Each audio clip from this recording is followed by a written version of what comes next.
Moments ago, we spoke to John Kirby, a White House National Security Communications Advisor, about the U.S. response.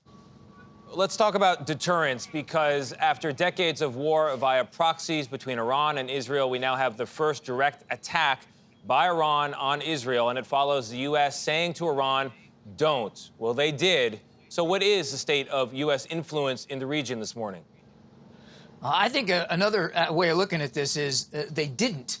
I mean, they meant to cause casualties. They meant to cause extensive damage inside Israel, and they didn't. And the reason they didn't was because the United States and partners came to help to defend Israel. We came to their assistance, and we knocked down just about everything that the Iranians threw up into the sky. And as the president told Prime Minister Netanyahu on the phone Saturday night, this was an extraordinary success, and you ought to look at it as an extraordinary success.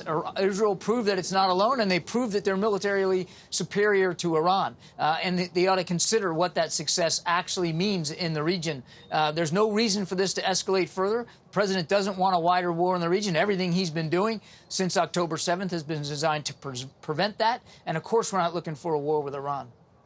Nobody wants a war in that region, not at all. But let's take up this question of what a win is. You've described the Middle East there, Israel's neighborhood, as a tough one. Deterrence matters. Hitting back does matter. If a bully takes 350-odd swings at you and you duck, how is that a win? I'm not going to get into what the future portends here and what the Israelis might or might not do. We don't want to see a wider war. We don't want to see this escalate further. We're certainly not looking for a conflict with Iran. What we will do, and what we have said to the Israelis and the Iranians alike, we will absolutely continue to help our friend Israel defend itself. We're going to help them continue to prosecute their operations against Hamas. We want to see more humanitarian assistance get in. We want to see the hostages home.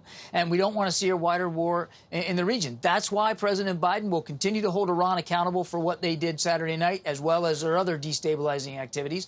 And that's why he has added military resources to the region, resources that are still there and will stay vigilant. Admiral, Iran is a backer of Hamas. Hamas and Israel are at war with one another. What's the status this morning of negotiations to put in place at least a temporary ceasefire and get some hostages released and some aid in to Palestinians? As you know, about a week or so ago in Cairo, CIA Director Bill Burns represented the United States in another round of negotiations. The result, the outcome of those negotiations was, in fact, a new proposal to get a temporary ceasefire in place of about 6 weeks to get dozens of hostages out of the most critical sort, the women, the elderly, the sick, the wounded, and, of course, to increase humanitarian assistance. That proposal was agreed to by the Israeli side. Now it's up to Hamas. We want them to take this deal. It's time. It's way past time for them to agree to this. It would give us 6 weeks of calm and an awful lot of opportunity to, again, exchange these hostages and to get more humanitarian aid in. We all hope for stability and peace in the region. Admiral Kirby, thank you very much. Yes, sir.